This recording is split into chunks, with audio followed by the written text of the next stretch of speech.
তো সেই ব্যক্তি আপনার থেকে আসলে কি চাইছেন এই মুহূর্তে, তো সেই ব্যক্তি আপনার থেকে কি চাইছেন এই মুহূর্তে, আপনার মনের মানুষ আপনার থেকে এই মুহূর্তে ঠিক কি চাইছেন, ওনার চাওয়াটা কি?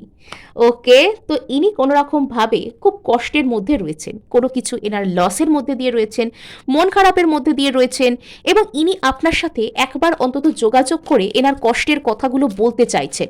এনার কষ্টের কথাগুলো ইনি কিন্তু বলতে চাইছেন।